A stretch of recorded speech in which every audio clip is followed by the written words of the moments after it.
The Bear is one of my favorite TV shows of all time.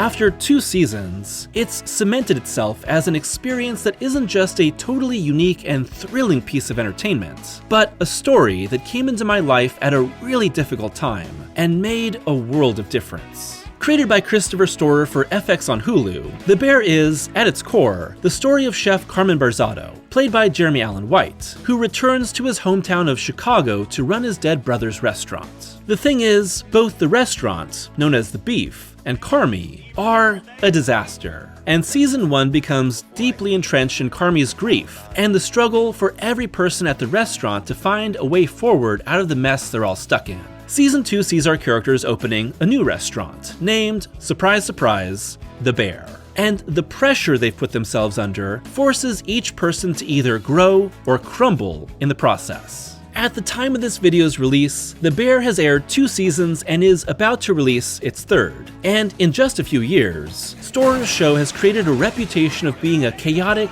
messy, extremely emotional experience, all given life through tremendous writing, acting, directing, cinematography, editing, and sound design. To watch The Bear is to feel the heat, the pressure, the anxiety, and the joy in the search for purpose. The thing is, despite that reputation, this is a feel-good show. It just takes a while to get to the feel-good part. But that's life. You ever think about purpose? I do. You ever think about what makes the struggle worth it? I've been thinking about that a lot lately. This is the message of one of my favorite TV shows ever, and why an experience filled with chaos, pain, and struggle is ultimately a cathartic, loving story. This is the beautiful, broken heart of The Bear.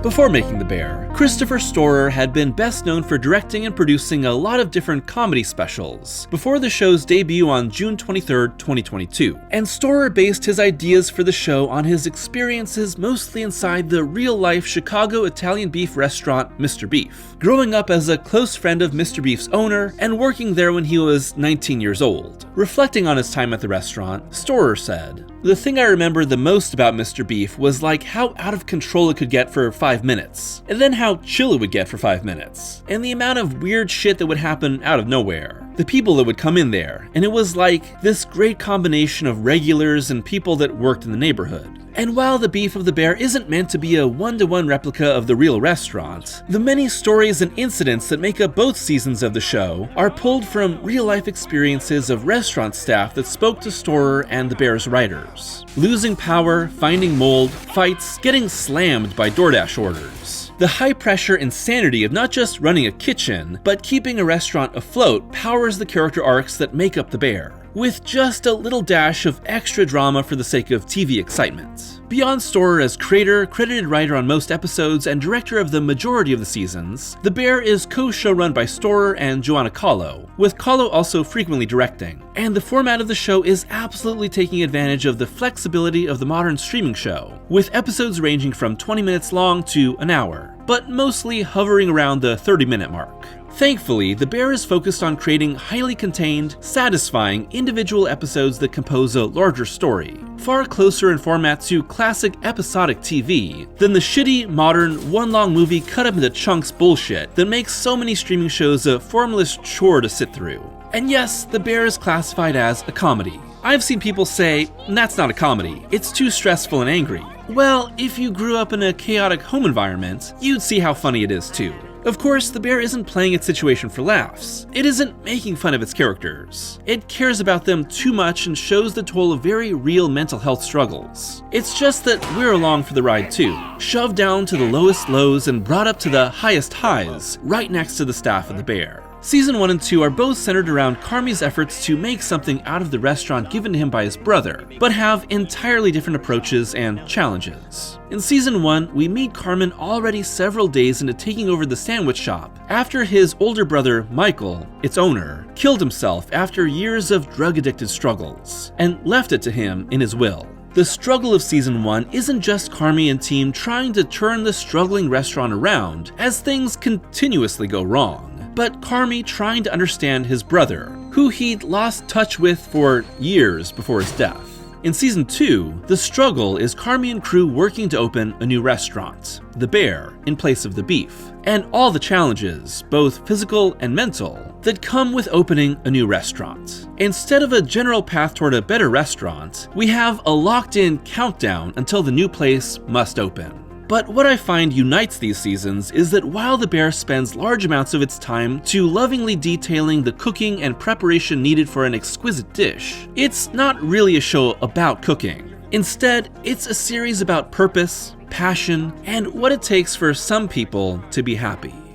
Maybe if I could provide more amusement or enjoyment for myself, it would be easier to provide for others, Over and over and over, I found myself thinking, man, I just want Carmy to be happy. Not that I want the restaurant to do well or for people to be fixed, just be happy. The problem is that Carmy doesn't think he deserves to be happy. And man, do I know some people like that.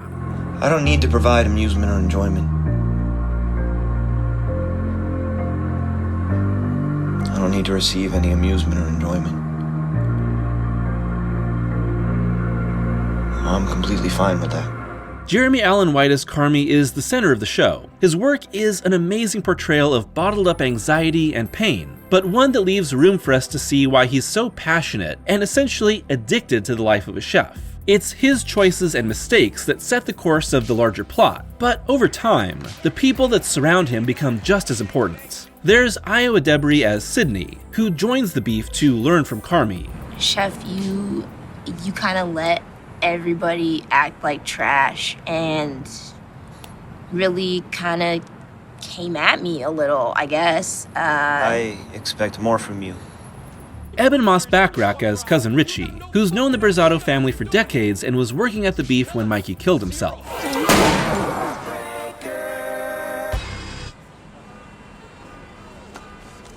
Merry Christmas, lizards! Abby Elliott as Natalie, aka Sugar, Carmy's sister who slowly becomes more and more invested in the future of the restaurant. Our DBA just got rejected. Fire suppression hasn't shown up yet. We have to schedule a second deep clean because our building's now considered a biohazard. And we only have a couple walls left standing. Lionel Boyce as Marcus, a bread maker with pastry chef aspirations. And the owner he was really tight, but also really out of his fucking mind. And he wanted to open a bakery, so stopped making Big Macs and I learned how to make bread and more, who are all pulled into the orbit of the Bear for better or worse. At the start of Season 1, the Bear is in a really bad place as it's losing money, falling apart, and being really poorly run because Mikey, God bless him, was too much of a disaster to be able to run the place well. Mikey, who we see portrayed by John Bernthal in flashbacks, lingers over the show like a ghost, haunting Carmy because he just can't understand why his brother gave him the restaurant and was so loved by the beef staff despite his many flaws. I mean, the guy tried to burn down the place for insurance money at one point. He wasn't really a man in control of his life's direction. Jewish lightning! Neil, you can't say that! I didn't. Yes, you did. I heard you. Well, what? And this is where we really get into the heart of the Bear. The stakes of the show are very simple. Get this restaurant in working order or it gets closed down. No one is in physical danger, except Cousin's ass at one point. holy fuck! Motherfucker! No, we have a customer out. I got stabbed. Not right now. I got stabbed. Son of a fucking... Open 1 minute! Abram, I got stabbed. No one is one paycheck away from being homeless. But if the Bear fails, then what has all this been for? Carmy in particular is in a fragile mental state, not just because of his brother's suicide, but as we eventually see, because of the family that raised him and the years of unhealthy work environments he put himself into to prove that he was worth something that no one could see. Or at least that's what he thinks. I can't play the whole clip, but White's almost unbroken 7-minute monologue at Al-Anon lays it all out there for us, and really for Carmy himself, to finally understand. And he had made me feel so rejected and lame and shitty and uncool. I made this plan where I was gonna go work in all the best restaurants in the world. You know, like I'm gonna go work in real kitchens, like fuck mom and dad's piece of shit, right?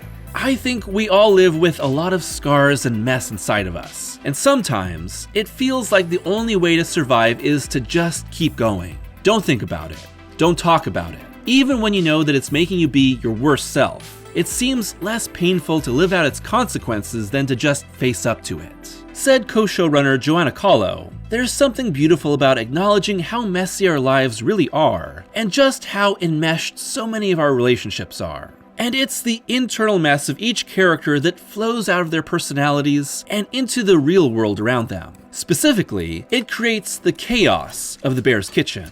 How does The Bear create such authentic chaos while not being a disaster of a production? It's really in the editing by Joanna Noggle and Adam Epstein, and sound design by Steve Giammaria, Evan Benjamin, and Scott D. Smith. The Bear isn't afraid to make its kitchens loud as hell. The sounds of stoves, pots, pans, knives, and the yelling, so much yelling, all going on and getting louder and louder in the mix, overlapping and hitting the same volume as important dialogue that eventually you feel like you're yelling too just to be heard for a second and, oh my god, can you turn that down? It's frenetic, but while this is almost entirely in the Beef and the Bear's kitchens, they're a byproduct of internal chaos. There's plenty of other kitchens seen in the series, but they don't have that same insanity because that's a result of the mess inside our main characters, especially Carmy. And all those fast cuts and close-ups become so stressful because of the context. There are so many other moments of cooking where this act of creation meets service is so beautiful, calming, and happy because it's freed from that mess. And all of these are illustrated in that same still frame, close angle, fast cutting presentation, contrasted against long, handheld takes of intimate conversations between characters. It's not just what we make, but how we perceive the world that's a direct byproduct of what's going on inside our minds. When I was growing up, my household was kinda gnarly, said Storer. I had mental illness and addiction in my family. I go to Al-Anon all the time. I'm still dealing with this as an adult and finding healthy ways to approach it. Some of the same thoughts that I was feeling about my family I noticed in a lot of toxic work environments. No one sets out, I don't think, to create a gnarly workplace, especially in kitchens. You realize that they were probably mistreated by someone. They probably learned this. They probably have something they're not dealing with. In this particular kitchen, one of the things we really wanted to discuss was that Carmy has seen these kitchens, has been around some of these toxic workplaces, and he's like, I'm gonna not do that. But he's also trying to fix this restaurant initially for all of the wrong reasons. Inherently, those two ideas are going to be wrestling with each other. And to have Sydney come in, who's coming from such a positive place of really wanting to learn something, only to ultimately fall into the dark, chaotic nature of this restaurant, it said something to me about the disease of addiction, and some of the toxins that run through families. See, for all its themes of the joy of creation, or trying to be exceptional, or finding what you're passionate about, which are all core to Carmy, they apply to everyone here. And by the end of the second season, I realized that I don't really relate to Carmy. I relate to Richie. Let's talk about Cousin for a minute. The password is Go Fast Boats Mojito, all one word. Yeah, Go Fast Boats and then Mojito, all one word. Eben Moss Backrack's Richie is introduced at first as, well, a loser. No real purpose in life or at the Beef, and totally resistant to the change being brought in by Carmy. He's full of himself. He's loud and obnoxious. He'd rather bullshit than work. And most of his relationships are on the verge of totally falling apart. He's also the closest thing to Mikey that Carmy has left, and eventually, Richie has to learn to accept change and face up to his own faults for the Beef to move forward. People say they can't stand Richie in the first season. I say, this guy's my people. And through the ass stabbings, accidental kids drink spiking, post-divorce parenting, and getting locked up for a night, Richie struggles. If you were in Cousin's shoes, you'd end up questioning your place in life too. And that's where we find him at the start of season 2. Yo, you ever think about purpose? The process of turning the Beef into the Bear tests everybody and reveals where they can fit when given a chance to start over. But Richie sees no place for himself in this new restaurant and thinks he'll soon be pushed out. All he sees is bad things for himself, which is why, at the beginning of Forks, a Tangerine Dream-powered Michael Mann-esque power ballad heist of a service industry celebration, he thinks he's been sent to stage at the Michelin-starred Ever as punishment. But it's a life-changing experience. Richie finally gets to see what it's like to find purpose, to be passionate about what you do, and to know that every second counts. Every time I watch Forks, I cry at Richie singing along to Taylor Swift because I'm so happy.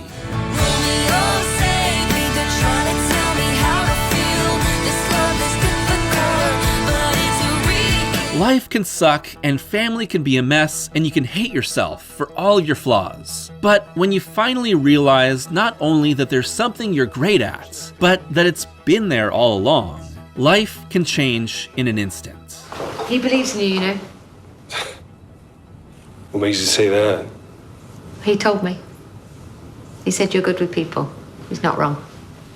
Have you ever been so enmeshed in the lives of crazy people, and so deep in your own shit, that it seems completely normal? The Bear constantly plays with that by submerging you into both Carmi's mind and the environment all around our main characters. But then it'll take the time to burst that insular little world and remind you that this is not normal. No character illustrates this better than Pete, played by Chris Witowski. Pete is Sugar's husband and a total outsider to the Berzatto experience. In season 1, he's played for a total goof, an awkward interloper who Mikey and Cousin tolerate but make fun of. Like, why would Sugar be with this guy? Season 2 helps us see that Pete is so perfectly normal, happy, sweet, and loving that he only seems strange because everyone around him is a total psycho. And of course Sugar loves him. Pete's great. The Bear loves food. It celebrates food. It loves music. There are so many incredible songs I love now because of The Bear. New Noise, St. Dominic's Preview, Check It Out, Last Train Home, Let Down, The Show Goes On, Throw Your Arms Around Me, so many more. Of course, when they played Animal by Pearl Jam at the end of episode 1, I knew I was gonna love this show. Pearl Jam? Best grunge band ever. But it's also a love letter to Storer's hometown of Chicago! Review's opening Chicago montage set to Sufjan is one of the most electric fucking things I've ever seen. Whenever I hear people talk about the experience of watching The Bear, I usually hear a few specific words. Chaos, stress, fighting. And yeah, all those things are running elements of the show. You never really know when an episode's gonna devolve into a massive explosion of chaos. Each season has at least one that fully embraces the madness. Season 1, Episode 7, Review, and Season 2, Episode 6, Fishes in particular. Review reveals just how close Carmi is to losing it when Sydney screws up online pre-orders just as a new review in the news comes in. That means we have 78 slices of chocolate cake, 55 burgers, 55 fries, 55 tacos, 99 french fries, 54 chickens, 55 pies, 55 cokes, 100 tater tots, 100 pizzas, 38 salads, and 255 cheese sandwiches, 100 tenders, 100 meatballs, 100 coffees, 55 wings, 55 shakes, 55 pancakes, 55 pasta, 55 peppers, and 155 taters. Due up in 8 minutes, so yeah, Sid, fuck. And Fishes flashes back to Christmas several years prior to showcase just how fucked up the Berzatto family is, explaining the turmoil that shaped Carmi, Sugar, and Mikey in one insane Feast of the Seven Fishes. If you think our main characters are screwed up, just wait till you meet Mama Bear. But that's not the point of the show to me, or even a hurdle to enjoying it. Maybe it says a lot about me and my upbringing that when I saw just how chaotic the Bear could get, it felt pretty normal to me. Instead, I would want you to push past that noise and see the beauty underneath. Carmi may be like God spilled a person, but he also inspires other people to be their best. Iowa Debris' Sydney has massive ambition, but she also lacks experience in running a restaurant and dealing with the harsh realities of the business. Working at the Beef kinda brings out the worst in her anxiety and shatters her illusions of what a great chef is. Opening the Bear helps her embrace her strengths as a leader out of necessity because Carmi isn't around. Lionel Boyce's Marcus finds his passion for being a pastry chef really early on in season 1, because Carmi helps him realize that's a possibility for him, but he loses sight of the realities of work. I figured out what I was doing wrong. You know, I was trying to make a cake donut when it should have been yeast all along. And Marcus, why are you fucking with me? Why are you fucking with me? Season 2 helps him fully grow into the role thanks to what's easily the most peaceful episode of the series, Honeydew, where he travels to Copenhagen to study under Will Poulter's Luca. It gets me emotional from its poignant piece. Abby Elliott's Natalie isn't much of a factor in season 1. She's really the counterpoint to Carmi's refusal to be healthy as the sister who's actually trying to process her grief and loss. In season 2, Natalie is easily one of the 3 most important characters. Natalie's the family member who has the same struggles and hurt as the rest, but she stays quiet and ends up putting everyone else above herself. She's hurting too, but I think the restaurant, and this show as a whole, is stronger because she's more involved. Liza Colon-Zayas' Tina, low-key MVP of the show, starts as such a jerk who completely rejects Carmy and Sydney's new way of running the business. But I think she's just been in her role at the Beef for so long that she doesn't see there's so much more possible for her. Eventually, she's a fierce supporter of Sydney, and Sydney asking Tina to be her sous chef is so heartwarming, because it's a validation of what Tina's starting to see in herself.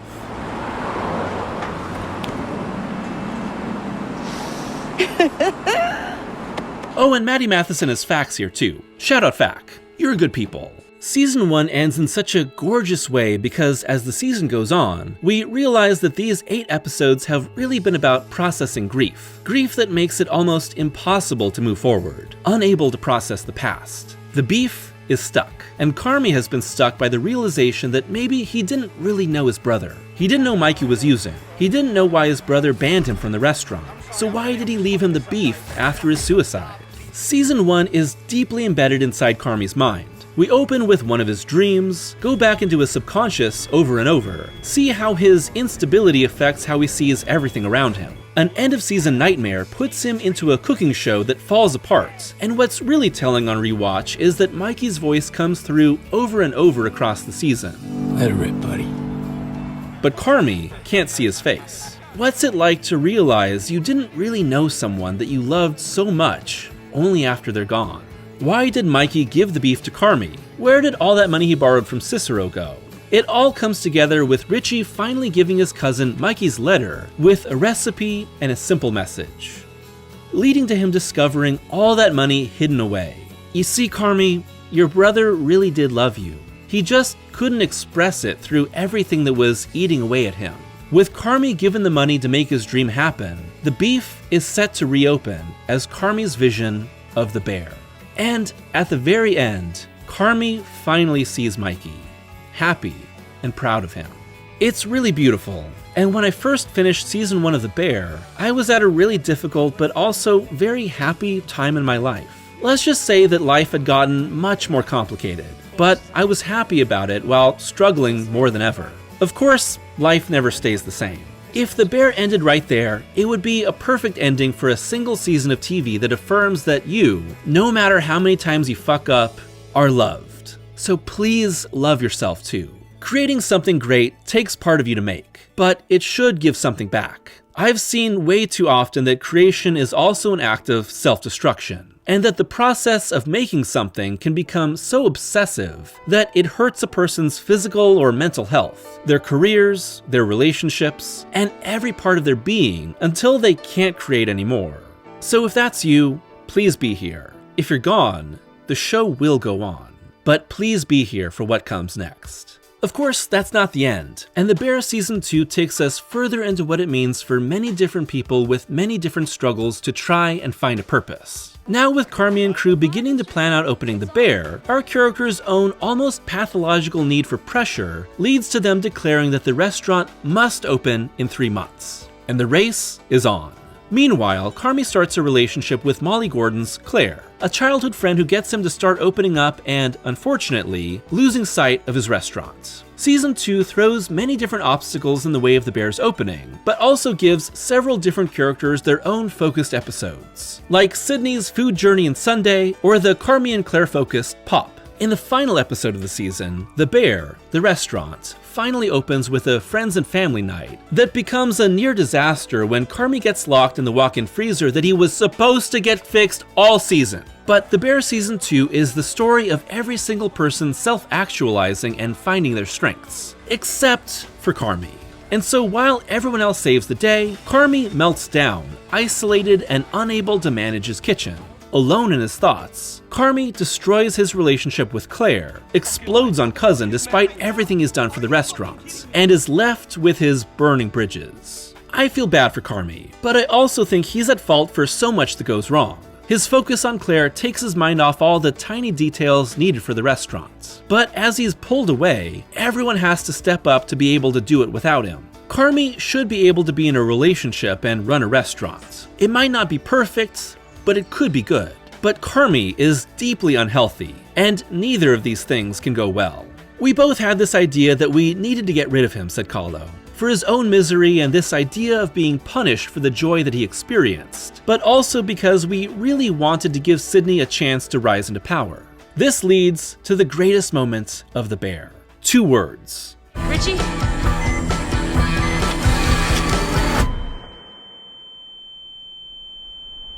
Drive. So season 2 ends with Carmy, Richie, Sydney, and Marcus all realizing that they've each found their passions and made their dreams into reality. But that reality kinda fucking sucks. So now what?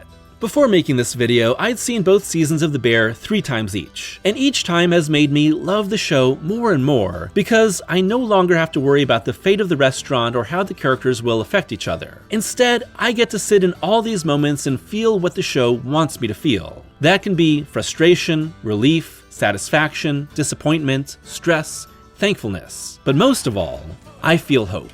No one's ever really gonna move past all their problems or fix all their flaws. The best we can hope for is to keep trying to be better and maybe, just maybe, not screw up too bad. The Bear says that's possible, at least most of the time. With 1 season about Carmy sorting out the direction of the beef, and 1 season about the opening of The Bear, season 3 doesn't have as concrete of a direction. So what will be the goal? The fixation, to tie together our characters' struggles in pursuit of something that validates the pain they put themselves through. I think the running through line of season 3 will be the pursuit of a Michelin star. Sydney's mentioned it as something she wants for the restaurant she runs, and Carmy maintained a star rating at his previous restaurant, but didn't earn one. So now, with The Bear up and running and looking to make itself an undeniable attraction, when so many other restaurants have folded, a star gives them something to set themselves apart. The question is, will the pursuit of a star bring out the best of our staff, like the healing and hope of season 1, or crack them under the mounting pressure like season 2? Or will it be something else entirely? It may go in many different directions, but I think The Bear is a redemptive show. One that's very willing to let its characters slip into their worst tendencies in the worst circumstances, but to also give them the chance to heal and forgive. Which is more powerful because we're all aware of just how much they can hurt each other. What I can't help but wonder is if what's ultimately best for most characters is to no longer be at The Bear or to work with Carmy. I can easily see Sydney, Richie, Natalie, Marcus, and Tina all leaving to pursue a healthier place that lets them live out their passions. And Carmy forced to start over, as a healthier person this time. Hey, maybe Fack will stay. But wherever the show may go, The Bear has reminded me to not just be hopeful for its cast of flawed and struggling characters, but to have hope for the people I love, who are so deep into their own pain because they've been able to make their genius work for so long until the wheels fall off, or who've gotten in their own way so many times they don't know where they belong, or who just need the chance to realize there's something special about them. And I'll be hopeful for myself too. And for that, I'll always be thankful for the beautiful, broken heart of The Bear.